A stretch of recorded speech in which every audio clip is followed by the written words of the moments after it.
150 গ্রাম ছোটো দানার সাবু নিয়েছি আর আলু কেটে নিয়েছি। আজ আমি সাবুর পকোড়া বানিয়ে দেখাবো আপনাদের। তার সাবুগুলো আমি ভিজিয়ে দিচ্ছি। জল আর দেবো না, এটুকু দিয়েই আমি 2 ঘন্টার জন্য ভিজিয়ে রাখছি। এবার ঢাকা দিয়ে রেখে দেবো। কড়াইতে জল দিয়ে দিচ্ছি। এবার আলুগুলো সিদ্ধ করে নেব। আলুগুলো আমার সিদ্ধ হয়ে গেছে, তুলে নিচ্ছি। সাবুটা আমার খুব ভালোভাবে ভিজে গেছে।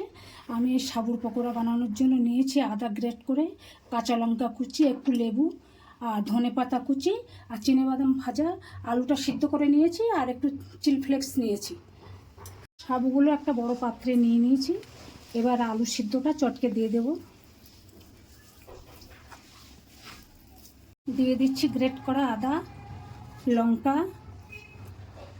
লেবু রসটা দিয়ে দিচ্ছি।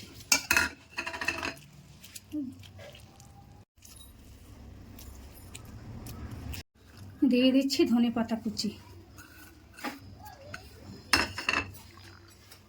আর দিয়ে দেব লবণ।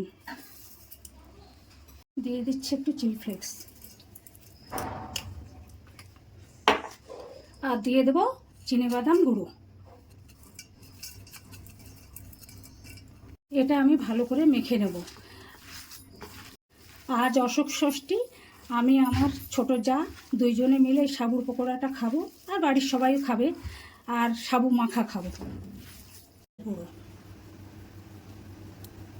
একটা কড়াই বসিয়ে দিয়েছি।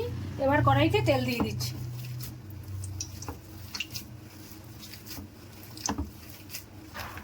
হাতে একটু তেল মেখে নিয়েছি।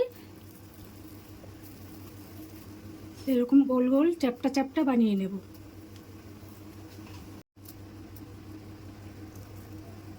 এবার আমি সাবুর পকোড়াগুলো এক এক করে তেলে ছেড়ে দিচ্ছি।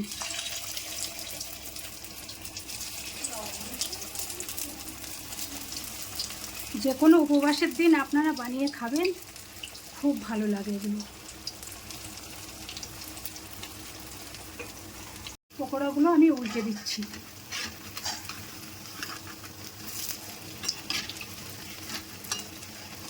সাবুর পকোড়াগুলো আমার হয়ে গেছে, আমি তুলে নিচ্ছি। এরকম লাল লাল করে ভাজবেন। সাবুর পকোড়াগুলো আমার রেডি। আপনারা এইভাবে বানিয়ে খাবেন লো আঁচে ভেজে।